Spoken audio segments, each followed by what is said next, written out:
안녕하십니까. 신의 한수의 신의식입니다. 오세훈 후보가 이번 자유한국당 전당대회에서 핵무장론을 들고 나왔습니다. 파장이 클 것 같은데요. 이와 관련해서 진성호 전 의원 모셨습니다. 안녕하십니까. 안녕하십니까. 물론 뭐 핵무장론에 대해서 이야기는 계속 해왔지만 자유한국당 전당대회에서 공식적으로 밝혔기 때문에 기자들이 또 내일 이 이야기를 많이 쓸 것 같아요. 네. 그러니까 일단 좀 진보적 매체라고 하는 데서 보도를 이제 오세훈, 황교안을 갈등 요소로 이제 보도를 했습니다. 예를 들어서 프레시안 같은 데는 제목이 그렇습니다. 황교안도 이해 불가라는 오세훈의 핵무장론. 그다음에 또 뷰스앤뉴스 같은 경우는 오세훈 핵개발 여지 가져야, 황교안 무리한 주장.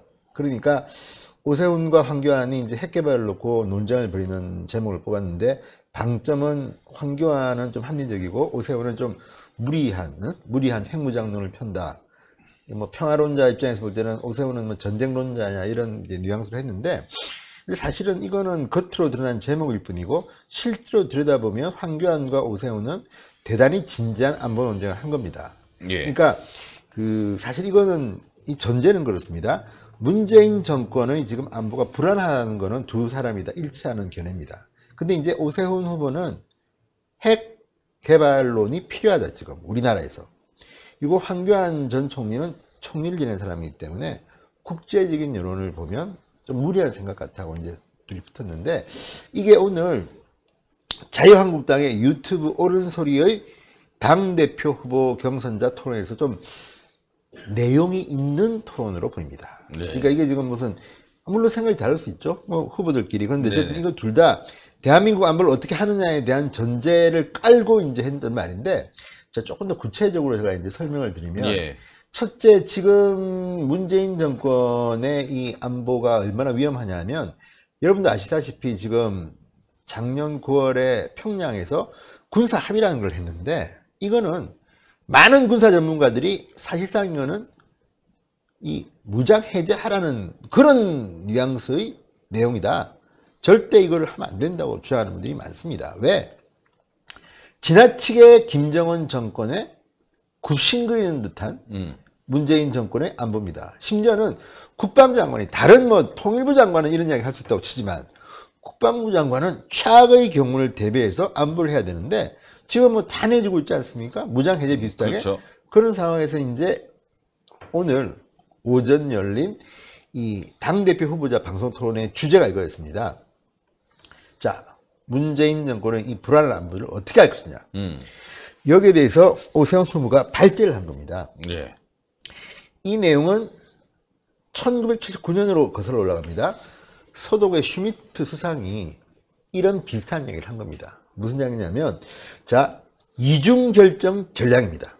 자, 일정한 시기까지 북한이 핵을 치우지 않으면 우리도 핵을 개발해야 된다.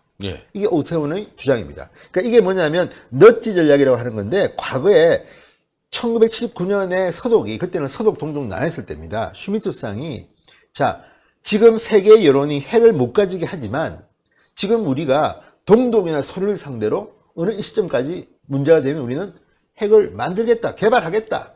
그렇게 협박을 함으로써 상대방의 그 어떤 무장에 대해서 경고를 하는 겁니다. 그러니까 오세훈의 주장은 그겁니다. 자, 보십시오. 이걸 갖다가 북한이 핵을 치우지 않으면 우리도 언젠가 핵을 개발한다는 일정 기간을 주자. 그 기간까지는 그러면 북한도 중국도 고민하도록 만드는 겁니다. 그런 전략을 써야 된다. 전략적 차원에서 핵개발 논의를 촉발해야 된다. 이게 오세훈인데, 어쨌든 뭐 지금까지 대한민국 핵 가진다는 것에 대해서는 사람들이 다 뭐 니 뭐 전쟁 칠 거냐. 근데 그게 말이 안 되는 게, 그럼 북한의 김정은, 김정일은 왜 핵 가지고 있습니까? 그렇죠. 과거에 김대중 대통령이 뭐라고 했습니까? 햇볕 정책 때 북에 막 퍼줄 때 북한은 핵을 뭐 만들 능력도 뭐 계획도 없다. 뭐 내가 뭐 보장한다. 기억하시죠? 그랬는데 어땠습니까? 노무현 정권 때 쐈습니다. 핵미사일 실험을 했죠. 자, 그렇다면 우리만 이렇게 당하고 있을 거냐. 게다가 지금 보니까 뭐 지금 베트남에서 만약에 트럼프와 김정은이 만나면 이거 뭐 잘 되면 서로 짝짝꿍. 게다가 트럼프는 협상가이자 사업가지 무슨 제가 볼 때는 정치가로서의 어떤 품위는 없는 분입니다. 그리고 이분은 언제든지 미국의 이익을 위해서는 대한민국의 안보에 대해서는 돈을 더 뜯으려고 하지 굉장히 불안한 분으로 비치기도 합니다. 예. 물론 뭐 안 그렇길 바랍니다만 그렇다면 이런 과정에서 만약에 트럼프와 김정은이 스몰 딜을 해가지고 정전 협정까지 간다고 하면 조금 지나가면 미군 철수 예. 뭐 그러면 김정은이는 핵을 가지고 있고 우리는 핵도 없이 그러니까 지금 우리는 핵 개발에 대한 논의는 시작해야 되는 거 아닙니까? 이게 이제 그렇죠. 오세훈의 주장입니다. 그런데 황교안 후보는 여기에 대해서는 오 후보가 말하는 주장은 지금 단계에서는 근데 제가 볼 때 황교안 후보도 하지 말자 이런 차원은 아닌 것 같고 국제사회에서 논의하기 쉽지 않은 문제다. 그러니까 뭐냐면 지금 그래서 국제적인 여론은 핵에 대해서는 더 이상 가지면 안 된다는 게 국제사회의 일반 여론이니까 자 이거는 지금 단계에서는 국제사회에서 논의하기 쉽지 않은 문제다. 그런 것을 먼저 선행하지 않는 한 핵개발 논의 같은 거는 거기에 의존해 방위력 강화를 소리하면 안 된다.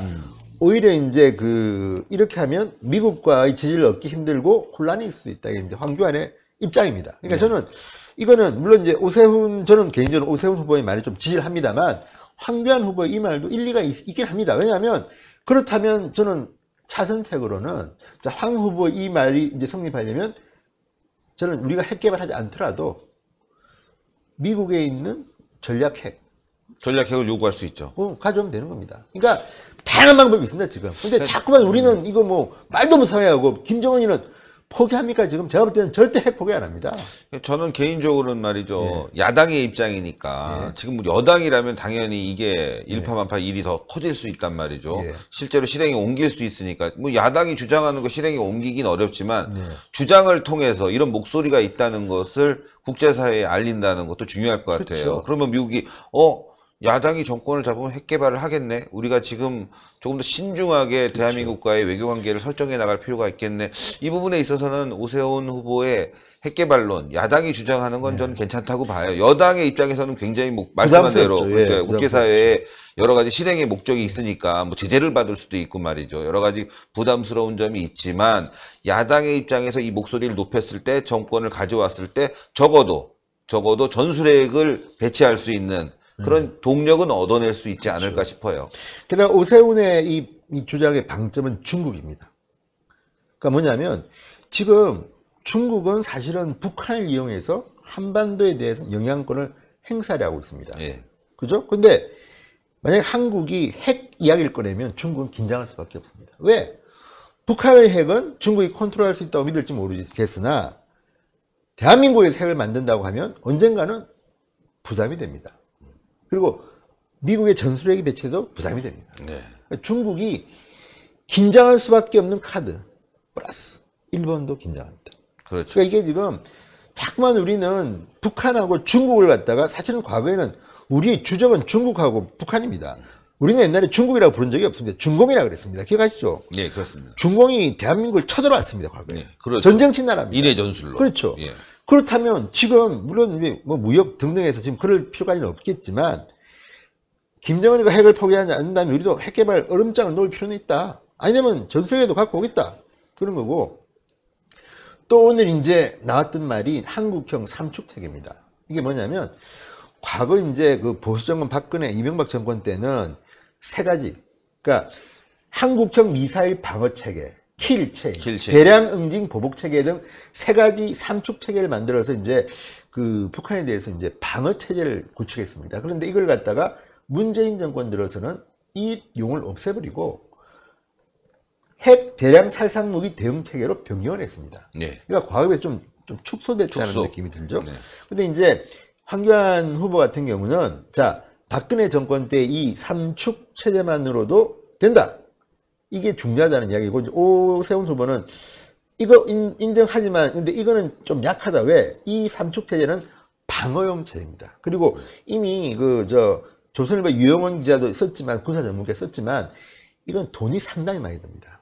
예산이 왜냐하면 방어용이기 때문에 방어는 돈이 많이 들죠. 고도화된 그 기기가 필요하기 때문에 무기를 사야 됩니다. 그런데 문제는 핵 개발은 돈이 덜 든다. 덜 듭니다. 그러니까 우리가 방어도 필요하지만 공격용 무기 체계를 들어오게 되면 돈은 덜 들고 북한은 긴장할 수밖에 없는.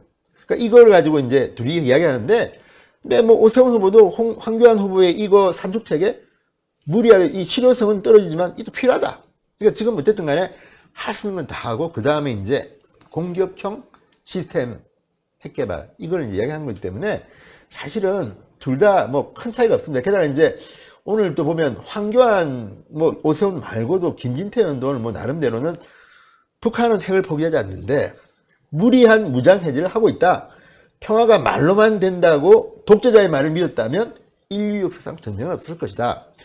그러면서 김진태도 오세훈 후보 비슷하게 좀 강경론자입니다. 네. 어쨌든 이 세 명이 나름대로 이렇게 논쟁을 벌이는 것이 생각, 방법은 좀 차이가 나지만 결국은 문재인 정권의 안보가 개판이다.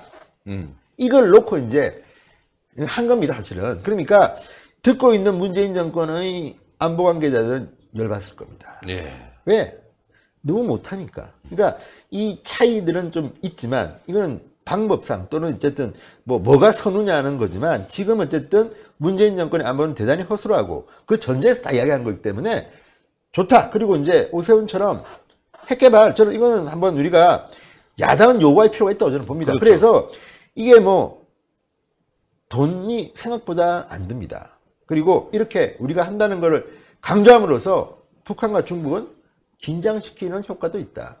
그래서 저는 오늘 이런 식으로 어쨌든 당대표 토론회가 안보 관련해서 굉장히 구체적인 삼축 체계 또는 핵 개발을 갖다가 너치 전략을 쓰자든지 이런 것들은 상당히 이번에 오늘 한국당 후보들은 나름대로 아는 것도 많고 또 나름대로 굉장히 진지하게 실무형 고민을 해서 생산적인 토론을 하는구나. 이런 것들을 국민들한테 보여줄 수 있었다면 아주 생산적이고 효과적인 시간이었다. 이런 생각이 듭니다. 예. 네. 아유, 대단히 감사합니다. 네. 예. 지금 핵무장론, 뭐, 대한민국 쉽게 할 수 있습니다. 기술이 있습니다. 예. 원전 가동하고, 또 우라늄 우리가 농축하고, 그 다음에 고도화 시킬 수 있고, 플루토늄까지 만들 수 있는 그런 기술이 다 확보돼 있을 거라고 생각합니다. 대한민국이 하면 빠르게는 6개월, 1년 안에도 만들 수 있다. 이런 얘기가 있으니까요. 대한민국이 핵무장하겠다 하는 순간 북한도 겁먹고 중국도 겁먹고 미국 또한 자제를 시킬 것이고 그 과정에서 우리가 전술핵이라도 배치시켜서 북한의 핵을 대응할 수 있지 않을까 이런 전략이 세워질 것 같습니다. 저는 찬성합니다. 이와 관련해서 여러분들 너무 또 과격하다고 생각하지 마세요. 네, 필요한 겁니다. 안보는 정말 중요하지 않습니까? 동그랗게 올라가는 구독 버튼 꼭 눌러주시고요. 추천 버튼 꼭 부탁드리겠습니다. 댓글로 여러분들의 의견도 부탁드리겠습니다. 대단히 감사합니다.